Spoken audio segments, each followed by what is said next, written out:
Hi, and welcome to We Are the Medicine episode with Claire Lafferty. In this episode, I have the honor of speaking and holding space with Claire, another brilliant soul who shares her experiences as our medicine. Claire Lafferty is a musician, a creator, an ardent traveler, a reflexologist, a holistic nutritionist, a yoga teacher and certified Ayurveda teacher, as well as an Indian head masseuse, playing with being an author, art dabbler, and lover of design.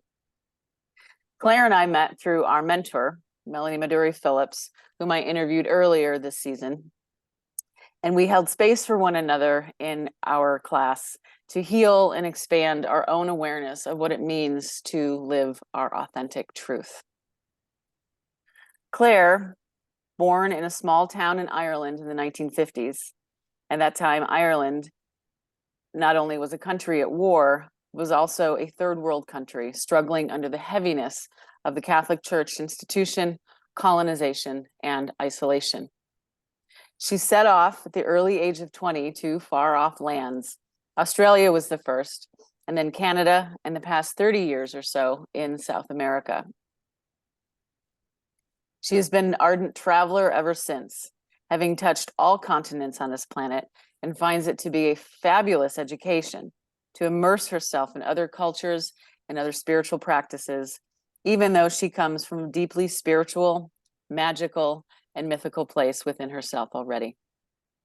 She loves talking to people, a little bit of a stickler for words, always been deeply interested in the esoteric, the spiritual, healing aspects of being, specifically music, which was a hugely impactful part of her early life in Ireland and onwards. Having taught piano for a while, and soon to buy herself a piano after many years of not having one, she loves music and sees it as another language. Welcome to the show, Claire. Thank you, Donia. Nice to see you after about a year now, I'd say. Yeah, it has been about a year. It's exciting to see your beautiful face. I have to comment, for the viewers who are listening to the show, you won't get the same impact you will if you watch it on the YouTube channel. But Claire's artistic style and love of design is evident the moment you see her. So I just wanted to bring that up because I think that was one of the first things that really drew me to you. I love your sense of style.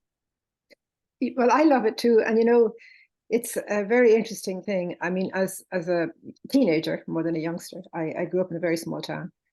And I was kind of considered the snob, and she's just trying to be different. And look at her, what does she think she is? Because I had these fabulous clothes that my mother used to make for me. And I mean, it's just in me, it's not something that I cultivate or I love it in me, but it's just in me. Yeah. It's just who you are. I love it. And it's always been that way. That's so, I just love it.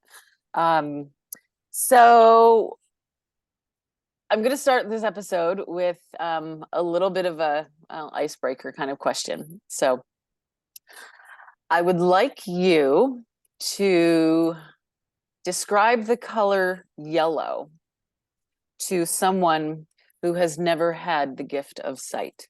What would you say? That's a challenge and a half, because obviously I'm going to be thinking of associating color with objects instead of feelings, which kind of goes with music. What do you see when you hear music?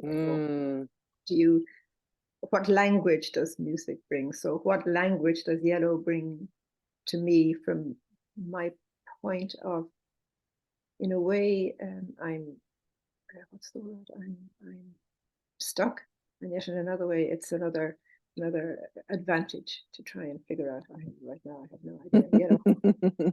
Warm, it's heat. Well, there's heat is at least a feeling sensation. Warm is a feeling sensation. Bright without sight is I don't know what bright is without sight. The feeling would be, I think, what I go with yellow would be heat, warmth, tangy. Mm. Citrus taste. Sour, bitter. Um, I'm going to stay with the senses on this because Yeah, absolutely. sour, bitter. I like the citrus connection. Yeah, with citrus. Yeah, Yeah, yeah, definitely the lemon, right? The sour, the yeah. The bitter, space. maybe even astringent sometimes. The Mm. taste of astringents. Hmm. The touch of aspero. What's aspero in English? It's oh gosh, I think of the word in English. It's like a not smooth, not even rough either, but sort of sticky. Oh, okay. Like honey? No, not as sticky as honey. It's like a sticky, bumpy, like little bumpy surface. Okay. Okay. So if you feel a lemon, you're not going to feel Mm. a smooth surface. You're going to feel a That's ridged, a slightly ridged surface. gotcha. Gotcha. I'm gonna have to go into my kitchen later today and grab a lemon and close my I'm going to eyes. do the same thing. And all the listeners out there can go do that as well. I love it. Yeah, and Thank try you. a lime because they're different, you know. And try a lime because they're different. You're But it's right. different, and Mhm. the taste And then of it is, a banana is different too, but that's yeah. yellow. You know, yeah. We could go all day on this. And Um, lemon, I mean, the color yellow suggests, even in taste, is sort of heating. mhm. It's also, I would think it smells clean, right? The color yellow might smell clean. I think of, well, It also might smell sour, that's true too. That's true too. or it might smell like, I don't want that today. That's the sniff. I don't want that today. Yeah. No yellow today, please. Thanks. That's me being weird. Which comes easily. So we're going to officially kick off this with having you explain in your own words, wherever you want to start, however you want to go about, but telling us a little bit about your life story and how you have arrived in this place and time that you are in this very moment. Well, as you know, I was born in Ireland in a very small town in the 50s. Ireland was very, very poor, very, very um, governed by the restrictions of the church and also its history, being colonized and having dealt with that really for almost 1,000 years, I'd say. And as a child, we had a great time. I was with this small town, was by the beach. We'd be out by the beach, and by the sea, running around. You know, there was never any violence. And if anything, it did happen in the country, the whole country would know about it within a day, and there'd be big ooh and ha ha ha ha. As teenage years approached, when I went to school with the nuns, I questioned from a very early age, which caused a lot of trouble, let's say. And when I went to the nuns, I continued to question, and my questions became deeper and deeper and deeper. And it was a lot about the meaning of God and the meaning of life. And I look at these nuns and I think, hang on a minute, you're supposed to be preaching God. Call it what you want, I call it God. You're Mm. supposed to be preaching beauty, goodness, etc., etc. And what you're saying and what you're doing are two different things. And at the time, it really annoyed me. I was very, very angry about it and very confused about it. And my mother was English and my father was Irish. So that was another thing which I didn't realize at the time, was kind of a bridge to constantly be trying to get to the other side, which I never did. Right. And I can't believe I just said that, but I did. And it became apparent when, in more recent years, an acupuncturist said, "Oh, your mother was English and your dad was Irish." And I said, "Yes." And he said, "So there was a war before they even got into bed." And it never, I never even considered it. But it became, to me, Ireland became a very, very difficult place to be Mm. emotionally. I was kind of ahead of my time, I think, in a way. And I ran away at the age of about 20. I didn't know I was running away, but that's what I did. And it caused a lot of pain for me and for the rest of my family members. So then I became sort of the scapegoat for the war that had started before they even got into bed. And I put this all together now, and it's kind of funny. And yes, it was easy for Claire to be the scapegoat because she was never there. And I took on this role, I think, very early on in age, of being the fixer and the strong person and the rock and the this and the that and the other. And I'd come back from Australia and I'd listen to my sister going on about mom and dad, and I'd listen to my brother going on about them. And I used to say to them, we're products of products of products of products until somebody breaks the chain. And this is like I was 20. And I think I was even before that. It was in me waiting to come out. Now, you know, it's as I see my life progress, I'm nearly 70, which is absolutely astounding. I can't believe it. I can't believe how quickly it's gone. But it's much easier to say that than embrace it internally and embrace it in a way that is going to help me. So some of the things that I've always noticed about myself and growing up in this society, which was incredibly depressed, shame, huge shame, depression never talked about, the way that the Irish people still deal with what's going on in the world now, it's kind of not there. We won't really talk about it. Our silence is our weapon.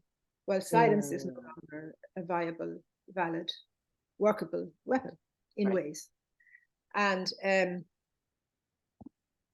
I struggled. I mean, I was doing yoga when I was 18.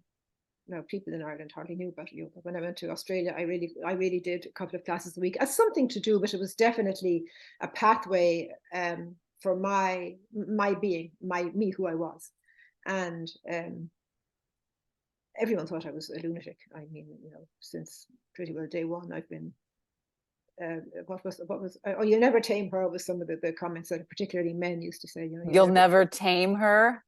Well, it hasn't changed, you know. Good. Stay wild, Claire. Stay wild. I think you probably already got that I was a little bit wild. Yeah.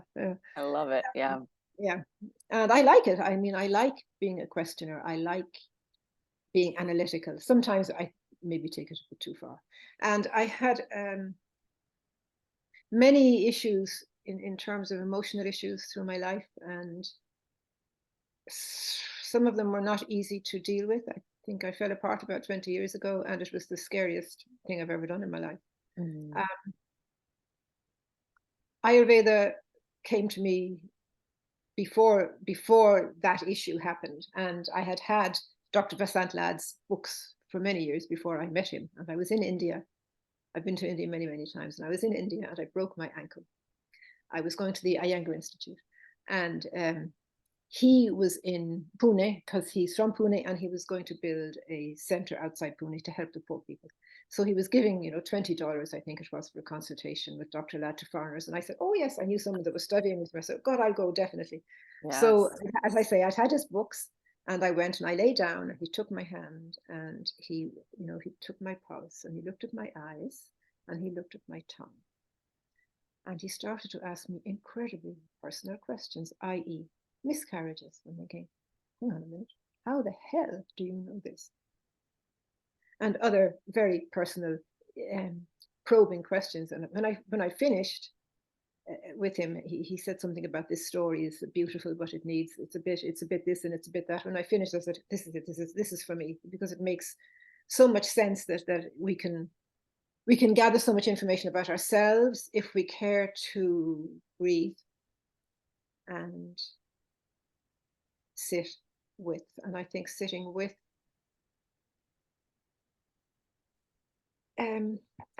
the emotions that are hard to sit with allows grief, allows sadness. As I say, coming from a culture where grief and sadness were not really things that were talked about in a big way. Death was something very interesting because we used to have wakes. So the dead person would be sat up in the coffin in the corner, and we'd all have a party and drink whiskey. Sometimes they'd put a whiskey by the dead person, but it wasn't talked about. But it was definitely, in a way, honored, but it wasn't something that was talked about. And I have no idea how did I get to that and what I was saying before. You were with Dr. Ladd. Oh, Dr. Ladd, yeah. And so I came away from that, and as I said, I fell apart about 25 years ago, and it was very hard. And I kind of went through a stage of, oh my God, if this is it, just let me up onto the rooftops and I fly away. Anyway, I didn't. But I had met Dr. Ladd before that happened, and I was very lucky to be able to have enough resources to accept some of the things that were being given to me by another Ayurvedic practitioner in Vancouver, Jayasri Lambert is her name. She worked very closely with Dr. Ladd for a long time. And it really helped. I mean, it really helped me tremendously. But, you know, I so wanted it. And I mean, I did the same thing with blood pressure. My mother was, she was terribly wounded. And her blood pressure was dreadful. And I would go into the house and my blood pressure would go bananas. I mean, just bananas, just by walking into the house. And I remember going to my doctor. Well, he wasn't, because I don't really have a doctor, but he had been my mother's doctor when I was home on holidays or something. And he was shouting at me about my mother. And he said, Claire, listen to me, and blah, blah, blah. And I said, yeah, sure, Tony. And when you finished, you're going to listen to me, because I'm not going down that road. And I had been on medication, and I should be dead 10 times, but I'm not. And I'm not on any medication anymore. But I really wanted to break that chain. I wanted that movement. I wanted that freedom, I suppose. However, with that freedom comes the realization that the onion's never, you know, I never quite get to the center of the onion. There's always a layer that comes out and, oh shit, there's more, you know. So it's a never-ending story. And then, you know, as you know, last year I was diagnosed with cancer, and I won't say it was hard, because it wasn't hard. It was very emotional. In ways, it wasn't terribly surprising. And in other ways, it was incredibly welcomed. And I go back now and I think about, okay, so usually or often I understand that a big hit on the head comes after maybe 2 or 3 years after a big issue, a big drama. Sure. And there'd been a huge drama around my father's death. That has never been resolved. And it doesn't, I mean, it resolved in the way there was a big break in our family. Well, I have a lot to say about that. I think we're so conditioned to think that the family is the be all and the end all, and I think it's an absolute load of nonsense. So that was one thing that I look back now and I think, oh, I'm sure that has something to do with this diagnosis that occurred in my uterus. So I was back in Ireland after 50 years, rebirthing. And that's how I've looked at it right from the beginning of when I was diagnosed. And I'm not saying I didn't have down days, because I did, but those things that had followed me and waited in my body had now been taken out. And they hadn't only been taken out of my body physiologically, they had been taken out of my emotional body. They had been taken out of my spiritual body. My attachment to that thing of being the fixer and the rock and the tough one and the confident one kind of overnight disappeared. And that has been absolutely unbelievable. I mean, it is just such a freedom marker for me. And in terms of yoga, I mean, I get irritated still sometimes when people say, what kind of yoga do you do? And I'm thinking, oh, I teach yoga. I got involved with the Iyengar thing. I went through the whole program. I learned a lot, but I didn't like the communities that were involved. So I really backed off a lot with that. And about 20 years ago, I met or heard of, and in fact, I'd heard about her a long time before I met her, a woman called Diane Long, who had worked with Vanda Scaravelli. And Vanda Scaravelli was an Italian aristocrat who had worked with Iyengar. She started when she was 45. She was a pianist, and she was very involved with the spine. So when she left in India and didn't go back, and they parted company, kind of, she and BKS Iyengar parted company, she started to work a lot with the spine and the cerebrospinal fluid. And Diane lived with her for about 25 or 30 years, and before she died at the age of 90. And I started to work with Diane, having met her here in Dublin at a workshop, and all the other Iyengar people were at the same workshop. And I thought, oh my God, this is brilliant. And everyone else thought, oh my God, she's doing my head in, I can't stand it. And I thought, this is perfect. You know, it's about finding the beauty inside. It's about the spine. The spine cages our nervous system. It's another pulse, it's another flow, it's another a movement. It's so beautiful, and it's so deep, the practice. And working with her has been absolutely, I mean, groundbreaking, really and truly groundbreaking. And to put that together with Ayurveda, which, as you know, kind of brings in this whole aspect of what's going on in the world now, and how we are connected to the outside, and how the outside is connected to us, and how we're all basically one of the same thing, and how we in our own ways have created what's going on in the world now by not paying attention. And it's not much fun. But there's light and there's dark, and we need light to see dark and to see through dark. And I'm convinced that whilst it's difficult, or challenging more than even difficult, I mean, at the beginning of this, I was crying every 2 days because I was channeling a lot of stuff, and I had to stop. After 3 months, I said, my shoulders ain't able to hold all of this, and I wasn't, so I stopped. And it's fascinating, again, being back in Ireland for me to see the,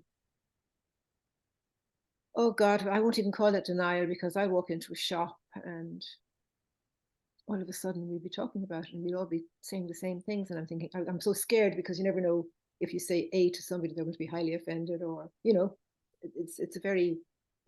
Feels supercharged. Yeah.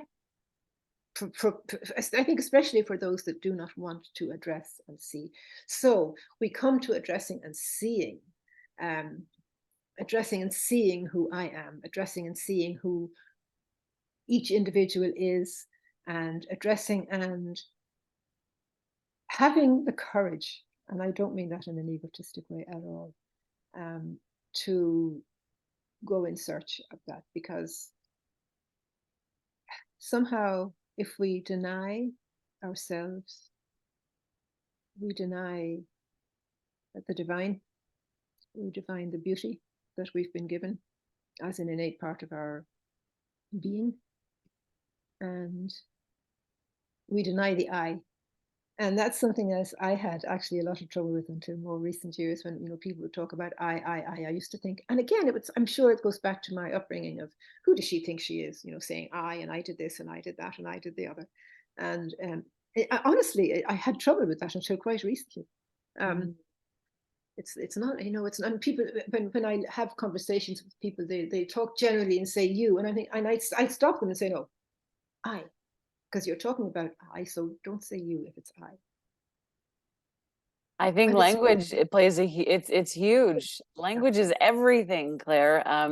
In our time together during the class, you kind of brought a few things up for me that I really hadn't considered. You know, most of the words that we use over here in America, they all have roots in Latin or Greek or, you know, ancient texts, and they don't mean what we think they mean. But yet we throw them around, you know. Specifically, the one word that always comes to my mind is vulnerable. Now, vulner comes from the Greek, and it means to wound. So vulnerable literally means the ability to be wounded. And so my whole life, I guess my meaning, I thought that it meant to be sensitive, to be overly sensitive, right? Which is why vulnerability is a huge issue for a lot of us. So can you talk a little bit about that? Because I'm just fascinated with your wordsmithing, and because we are from, you know, different continents, language is a big deal. Well, we're all wounded, and I come from a country that was desperately wounded, and I had a very wounded mother. Yeah. My father wasn't, but she was incredibly wounded. And somehow we're not given the opportunity in our everyday lives and in our education system to address when I say the first wound, and I don't know where this is coming from, it's just kind of coming in and out, the first wound. And if we're not able to address the wound, how do we think in God's earth we'll ever be able to rise, be in a position to to heal ourselves, so that we can then heal others, if that's what we so desire. And even just to heal ourselves is the first step. And wounding is part of being, I guess, and being wounded is part of being. And disassociating from that is, I think, a huge issue in depression. And addiction, right? And addiction and shame. And, you know, this country in Ireland, I love it, and I'm so happy to be here, and I feel so comfortable. It's full of shame. It's full of addiction. It's had and I'm not saying it's any different from many other places, because it actually isn't, as I found out. So one of the things that really bloody well annoys me is when, you know, the fighting Irish and all the Irish are alcoholics. And excuse me, not true. Yeah. Anyway, those you know, nomenclatures that are branded a certain nation. I think that if, like you just said about vulnerable, you know, compassion. What's compassion? What's self-compassion? Why do we need to be gentle and easy with compassion for self before we can be gentle and easy with compassion for others? And I mean, I don't always do it by a long shot. But it's key.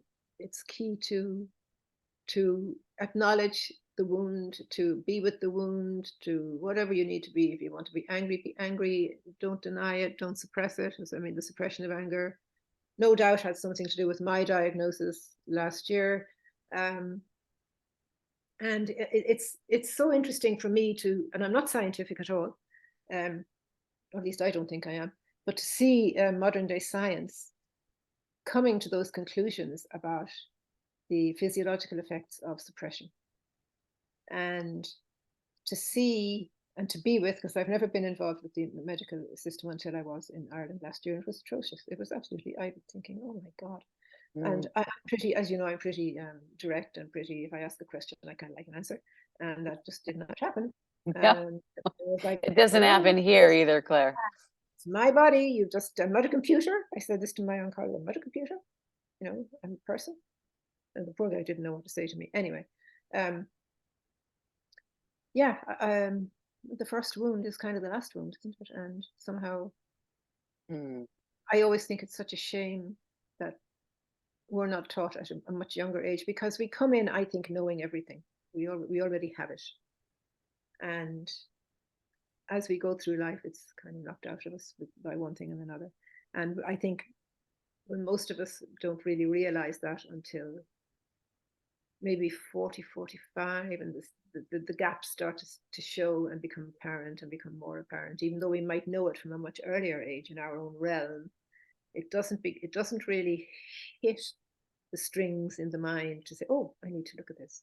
Yeah. And why do you think that is? That it, you know, there's always been this thing called the midlife crisis. And this is usually what it is, right? Where people, I don't know if it means that they've finally realized that half of their life is over and they only have X amount of time left. So I better get my, you know, my stuff together. And so being aware of how your life is going and how you are either loving it or fighting it all the time.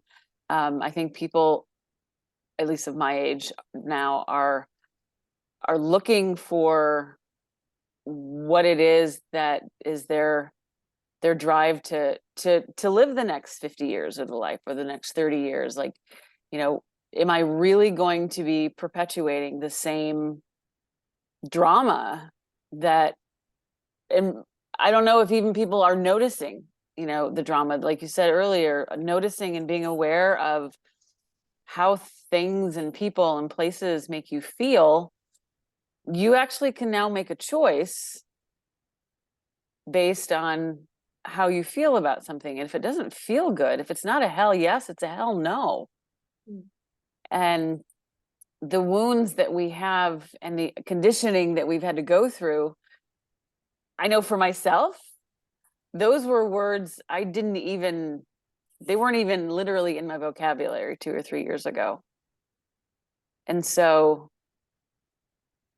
when I think I had a pretty good childhood, and then for the most part it was good. I had what I needed. They provided for me in the ways that they were able to provide for me, but in the ways that really mattered, I completely lost, and as we all do, I think we lose all of that beautiful, innocent purpose that we are born into, which I guess is part of the midlife crisis, is now coming back to realizing who I am right now is not who I am. Yeah, and I also feel that to have communion, i.e., communication, everybody has to want to be at the same table. And certainly for me, that was not the case. And I bashed my head against a wall for a long time and then said, "Feck this for a joke. I'm not doing it anymore." But I think to have, like, community is a big word, and community is a word to me. I don't like these buzzwords. I don't use them. I can't stand them. I don't like, what are some, community is a big buzzword. Yes, it is. People talk about it so much they haven't a clue what it is. That's my interpretation. If you're talking about it so much, you don't know what it is. You're not in communion even with oneself. And I haven't been in communion with myself, and I still am sometimes, but sometimes I am. And it brings me now to another aspect of dealing with spirituality and yoga and ayurveda, because they're also connected. And I love India. I love India for it's filthy. I mean, it's filthy politically. It's filthy in every possible way, but it has everything in front of one's face, and one cannot escape it. And if you don't like it, you leave. But I think it is a brilliant place to be able to stand back and say, "Oh, I see that in me. Oh, I can deal with that. I see that in me. Well, maybe I don't like that so much. So I'll maybe look at going to Tiruvannamalai and going to Ramana Maharshi's ashram. It's beautiful, listening to some of the talks. And I think that community, like we are a community in ourselves, and we are a community of systems. We are a community of, I don't know how many billions of cells. If each of those cells doesn't have a light, and the light's not on, the community suffers. It's not getting what it needs, if it's not getting the water and the nutrition and the energy exchange, right? There's death. Exactly. And I think that was, I was brought up in this thing, and this, like, Italy is the same. Family. The family is the core. And I bought that, except I think inside of me I was saying, there's something not quite right for me here. And it wasn't quite right for me here. And there was a lot of pain and a lot of discomfort. And I used to say, oh, it was so sad that I had a very, very unhealthy relationship with my mother. And we really had a lot of things in common we could have talked about, but there was this thing that just wouldn't let go. And I would push, and the more I pushed, the more, of course, the resistance came. And it was very sad. Now it doesn't matter. We just have to find a way of easing into compassion for self, I think, and bringing that in gently. And that's a tall order too, I think. It is a tall order, but to your point, if we don't have compassion for ourselves, if we don't have compassion for all the baggage that we've carried forward so heavy, all the wounding and all of the ancestral lineage, even your mother, you were carrying her stuff for her. And we all do that, specifically as women. I know the men do it as well, and it's just way different for them to express that or even acknowledge that. But for women, when I decided at 16 that I was not going to have children, and that I remember distinctly saying to myself, this curse ends with me. And I had no idea what I was talking about. And I just got chills up and down my body just now when I said that, because, and now over the last several years, I have read more and more about women healing the wounds of our mothers, of our grandmothers, of all women in general, because we've just been so oppressed. And when I, you know, first hear that, I'm like, we weren't oppressed, blah, blah, blah, you know, get off your crying box. But when I really sit and think about it and listen to the stories of women, and I see what actually has transpired in the feminine, oh my God, like that's what the curse ending with me meant. I think that I am here, I am making a stand of sovereignty over my body, and I get to choose, I get to say what happens. And then of course I went unconscious for about 30 years with alcohol, and now I'm back. So I think that all of it is, that's part of community, right? We have to bring ourselves, commune ourselves into a unit, into more unity with the divine, with Mother Nature, with Mother Earth, to heal, because this planet and this global community, it needs one of us on every corner, Claire. No, yeah, and it's the I, and that I is not an ego I. That I is the I. Yeah.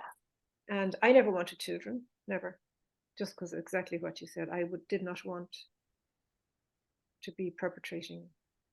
I just didn't want that. Now, when I hit 39, all of a sudden I woke up and oh God, I have to have a child. It was total biological clock. I mean, it's like it's a total clock. Anyway, Yep. it never happened. It never happened. I spent 6-7 years, and then I thought, this is ridiculous. You know, I had miscarriages, I had a whole pile of stuff. No, this is ridiculous. And I thank God I didn't have children, because I had other shit to do. Yeah, God had other plans for you. I mean, if you were meant to have children, you would have them, right? And you kept resisting, and unfortunately kept getting redirects. No, I mean, And I've had so many lessons, knocks on the head. And I think that we know more than we know, but we're not willing to address it, because it can be painful, and it can be highly painful. And we'd rather say, oh no, that'll deal with that later. I'm sure by the time you're dealing with it later, you've got a cancer diagnosis or whatever it is, you know. And we're not given any education on any level, really, as a society, in any society that I know. Maybe even in for example in the Dalai Lama, in all the Buddhists, I'm not sure that they've got the ideas are great, and some of them do, but I think most of them don't. We don't have the tools, we don't have the foundation to be able to work with that. And it's something that I never went to university. I hated school. I could never understand what all the fucking fuss was about it. I really couldn't. Now, I know my language is Irish. I'm not even going to apologize for it. I'm being kind of funny now. And I still don't. And there's such a lot of importance based on a piece of paper that says, yes, I got whatever percentage in this or that or the other. And I've seen it so very, very, very, very blatantly in Chile, particularly because Chile is a very stratified society. And there are 5 universities that are the universities. And yet we have a friend who came from very, very, very, very little, lots of poverty. And he's the brightest guy, and he went to a different university, and he didn't even know it until he said, oh, I didn't know it was so obvious that because I didn't go to the University of Catholic University, I don't get the same opportunities as somebody that did. But he's probably smarter than the somebody that did, because the somebody that did is part of the old boys club. And it used to infuriate me. And I'm thinking, what does it have to do with the price of eggs? Yeah. Absolutely bloody nothing. And wouldn't we be in ways better off when we look at, or when I look at some of the stuff that's going on, well, it's not recent. I mean, it's the stuff that's going on now in the world has been going on for decades and decades and decades. Without all of that, and with something that was a little bit more self-compassionate to begin with grace. And, you know, if we all, I think right now that we're being given a fantastic opportunity to take responsibility for ourselves, each one of us. And I've been a bit of a radical in that. I think I was a victim for a while, then I come out of it, then I go back into it again. And it's I won't say it's work because I hate the word work. It's attention. That's what it's attention. It's attention to self. And I think that's what's really lacking in our world today. And I think we're being forced, I think the feminine energy is on a big rampage, and it's causing a bloody mess. But you know, we've done it, and we've been a part of it, and there's so many lies around, and the climate, and there's so much nonsense. I mean, there's so much nonsense going on that how people can't, the truth, what's the truth? How can people with intelligence, and this comes back actually to university as well, I can bring that into this, because people that have, you know, a gazillion degrees and PhDs and whatever, and they're buying some of the stuff, it's like, what? Where's the critical thinking? Where's the beauty? Where's the growth? Where's the community, your internal community? Yes. Where's even that? Yeah.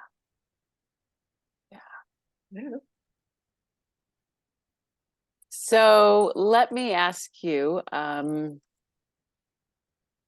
with your background, with all of your study and your travel and your investigating of life, could you give the listeners maybe one or two or three of your top practices of if one was to come back into alignment with their true nature, if one was to come back to the sense of compassion and community, what do you think would be your top three practices for that? I think breath is the first one. I think breath, myself included, we take our breath so for granted. We don't really pay attention to our breath. We don't pay attention to where we are in the body with our breath. We don't pay attention to our emotions and our breath. We hardly even think of our breath. I mean, it is involuntary. However, we can become much more intimate with ourselves and much more embrace ourselves in a much more powerful way by becoming more attuned to the breath. And I mean, a couple of simple, just becoming, first of all, attuned to the breath. What happens when we're tense and we let go with the tension? What happens with our breath? And, you know, ask people that, and sometimes they're stumped and think, oh. And then one person will say, oh, we exhale. Yes. And it's fascinating. It is fascinating. That was actually in my yoga class this morning. I read a passage from Michael Singer's book, The Untethered Soul, and it was about contemplating death and how we go about our days so unconsciously, not even considering the breath, not considering that this life force, that if you ceased to take it in, you would cease to exist. And one day, in one moment, you will cease to breathe in again. It's very fascinating. I was with my father when he died a few years ago, and he was a great guy. I really loved him a lot, and we had a good relationship. And on the phone, I wasn't even in Ireland when he was taken into hospital. He was 92 nearly. He broke his hip, and I phoned him, and he said, oh, they've gone to take x-rays, and if it's a broken hip, it's the end of the line. And I'm thinking, oh, he's decided. And he had. And I got home, and he had gone downhill very, very quickly, and I was with him during the night. And just before he died, to watch the breath start to, the time lapse between the last exhale and the next inhale, it was phenomenal. It was just fabulous. It was absolutely beautiful. I mean, he struggled the night before. It was incredible. He was like a stick. He was so thin. And he was struggling to get out of the cot. And I think, you can't, Paddy, you can't do that, you know. Anyway, it was just interesting to see the struggle, but then to see the peace when all of a sudden there was nothing, there was no breath. And it was really quite beautiful. And the priest came, the priest in Ireland has to, you know, put his nose into everything. Anyway, the chaplain came up and said, "How are you?" And I said, "Hey, I'm ready to dance." And he said, "You are? That's a really strange thing for a Monday morning, first thing when your father's just died." And hey, he didn't suffer that much, you know. He was Yeah, ready. yeah, and he was ready. He'd had it. I knew it anyway, but he'd had it. Yeah. So I think breathing. I think 3 words that I like to use, which I probably don't use often enough in my own life, are ease, joy, and space. And I like to laugh. And I enjoy my humor, even on my own. I enjoy my humor.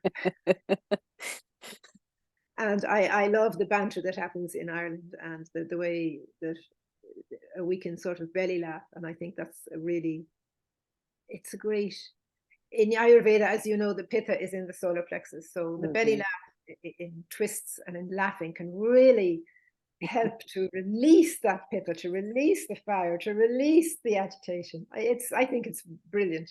I mean, I do have slight problems with this whole thing about laughing yoga. Can you not just say laughing classes? I mean, what's, you know, I don't know. I don't understand it all, but that's me. To each his or her own.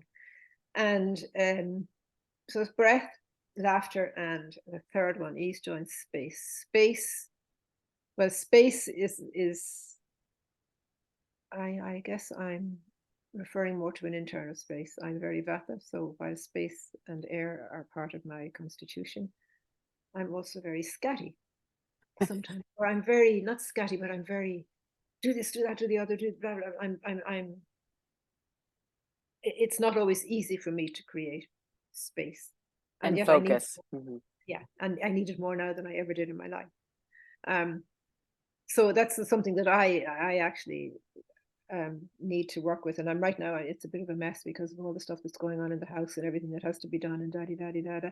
And the other thing I think I'd like to say around all of this is, just because I've said what I've said and I've been teaching yoga and I've been involved in that healing, I've always had books about healing and herbs and nature and everything else, doesn't mean I'm better than anybody else or I'm better than the next one beside me. I think this is a huge issue in that world. You know, I remember my doctor saying, "But you've been doing yoga for all these years, you know, why have you got high blood pressure?" And I looked at him and said, "Excuse me, what are you talking about? You know, what are you talking about?"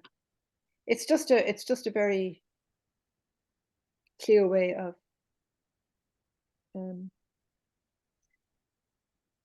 maybe beginning to progress. There's an Irish, John O'Donoghue. I don't know if you know John O'Donoghue. He's dead now. He was a priest, and he left the priesthood, and he got married. He didn't leave the priesthood officially, but he got married. Oh, you should hear some of the things he says. I mean, I can't repeat them because I've actually said some of the things he said myself, but I don't even know what they were anymore. But he says the most beautiful, beautiful, beautiful things. And coming from Ireland, I think for me, it's very special because this place is full of magic. It's full of spirituality. It's full of fairies. It's full of fairy rings that are sacred. It's full of mythical history. It's full of, and it's not religion. It's a much deeper. I think you'd love it. It's a much deeper. It's in the land. It's. I have a feeling I'll be visiting you there one day, but I just wanted to, just last month, a friend emailed me a retreat, a silent spiritual retreat center down near Asheville, North Carolina. And I think this place was taken right out of the Irish history books. The gentleman who started it 15, 20 years ago, the entire place, it's about 15 acres right now at the edge of a national forest. So it's surrounded by thousands and hundreds of thousands of acres of protected land. But it's a spiritual retreat center, and you go for quiet, for silence. And his story is very interesting as well, but he has Celtic roots. And when he when he said he finished his family obligations, he decided to travel. So he went to India and Scotland and Ireland, and really connected with the Celtic lore and the mysticism and the fairies. And so he came back to the United States and he created this entire world where there's, 100-foot bamboo trees and chimes and little gardens of little gnomes everywhere and fairies. And it was interesting because I lost my ring while I was there, and I mentioned it to him. I said, if you happen to find it, let me know. And he kind of stood back and smirked, and he said, those fairies, they like those pretty shiny things. They'll give it back. And the next day I found it. So it feels like that's what Ireland would feel like for me. And I had just the most amazing. Maybe parts of it. I think West Cork is just, it's so special. The west of Ireland, I mean, Dublin is kind of, it's diluted, I think, too much now, but certainly parts of the country are phenomenal. And I mean, I'm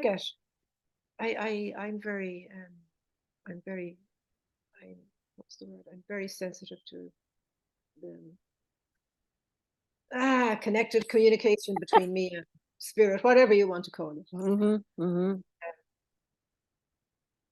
Sometimes I don't want it because it's not always particularly pleasant, and stuff comes to me. Oh yeah, a lot.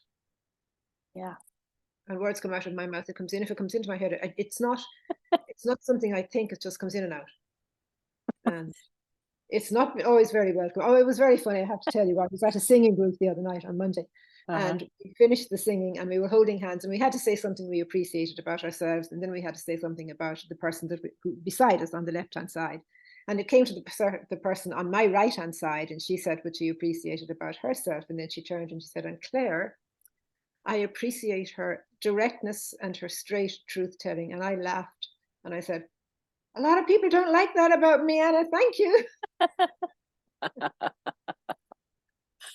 I would so much rather have a straight shooter than someone just blowing smoke. Really. I have trouble with it. Yeah. So we're gonna take the leap is another word. Take the leap of faith. No matter what that looks like for you, right? Just take the leap. Yep. So I'm going to we're gonna do just a couple more questions here, but is there anything specific that you want to promote or call attention to with your own practice, or what you are doing, all your little passion projects over there, so that if people were interested, they can join you virtually or anything? Is there any place that we can? I'd like to. Well, I think I can. I've given you my Facebook page, my wellness Yes, page. I will put that in the show notes. Yep. And my yoga address. Yes, I'd be putting up some. I'd like to do some breath work. They'd be short pieces, maybe half an hour, 45 minutes. I also am still thinking of doing like 2 or 3 words and really putting that out so people can. I mean, I have a couple of words that are so misused, and I really pick it. And people actually, they don't like to be picked on the words they use. And I think, well, let's look at this. Let's look at why don't you like it? 2 or 3 words, and how do they fit into how you see those words, and where they are appropriate for what you think they are appropriate for, which they may not be appropriate for. I love that. I think we do need a re-education of language. Yeah, I think I really do. Very important.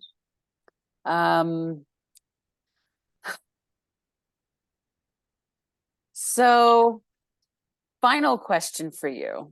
How do you cultivate your own joy and peace and contentment within your own heart, within your own life these days? I meditate. I've been meditating for a long time, twice a day. And when I don't feel as peaceful and as easy as when I do. And if I miss my 2 o'clock meditation, my afternoon's not the same. So I think for me, meditation is one of those things. I do a TM, transcendental meditation. Okay. I think also my yoga practice, it can just be a 20-minute practice, but a very present practice. It's something that when I don't do it, I miss it. And with everything that's been going on with my health and everything, I'm getting a little bit confused about my eating habits, because some of the foods that it's all very interesting, all this stuff on the food. And I've been in this Ayurveda thing for such a long time, but it's like almost against the grain, but I have to be taking this into account in terms of what some of the other naturopathic medical fields see and think. Yeah. It's I think food is huge, and I think that our food, and not just our food, and this is another one of my hobby horses, which started about 20 years ago. Food, the politics of food. We can talk about. I was thinking the other day. So, if we eat grass-fed beef, does that mean it's good beef? Because who knows what the soil was that the grass is growing out of? Exactly. And it's just such a sickness. And what's happening now with food, and I mean, Ireland, when I grew up, there were no people that were oversized, they just didn't exist. And now India is the same. It's like, it's full. And with stuff that's going on with food and the soil and soil health, and Sadhguru, who I'm sure you know, maybe you don't, but I think he's a hoot. Yes. He went to the Middle East last year on his motorbike to talk about. I just saw an interview with him that he talks about that. It's a hot place, but he does such good things. Mm-hmm. Mm-hmm. Yeah. So Yeah, he actually talks about his interviewer said something about how America raises their kids and whatnot, and he stopped him immediately. He's like, wait, you don't raise children, you raise cattle. Exactly. So our whole dynamic, our whole language. You see, that's language around language, right? Yeah. Like you don't grow chickens, No, you don't.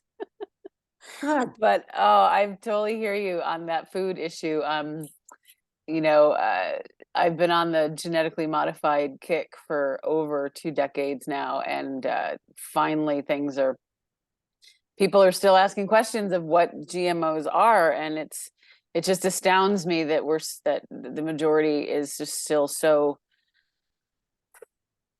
okay with buying food in a box and thinking that it's nutritious. I was raised with gardens, and at dinner time, mom said, go get 12 ears of corn and 2 tomatoes for dinner. Like, that was just how it was. So when I left and went to college, moved away, I was like, what is this? This says it's corn. Like, corn is actually from a stalk, right?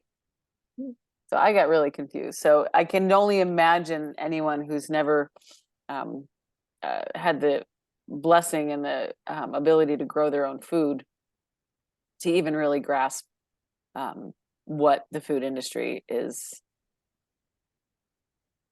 And honestly, we're allowing it to happen because. Well, I was just going to say, we are allowing it to happen. And it's, the health system isn't a health system, it's a disease system, and it's keep them sick. And the food is not healthy food, it's keep them sick. And because somebody's making a whole shitload of money out of it. Yeah. And I can't believe I just said it's all about money, but it's not all about money, because as you say, we don't pay attention, and we're filled full of advertising and bullshit and nonsense, and not enough. The excuses, we haven't got time. Yeah. But we're being made to do that as well. We're being made to run like stupid chickens. I don't have a cell phone, an iPhone. I have a little Nokia that size. Nice. I don't need one. I don't want one. It's becoming much more difficult for me not to have one if I want to be involved in groups. It's becoming very, very difficult, but I'm trying to hang out. But I mean, we are being enforced.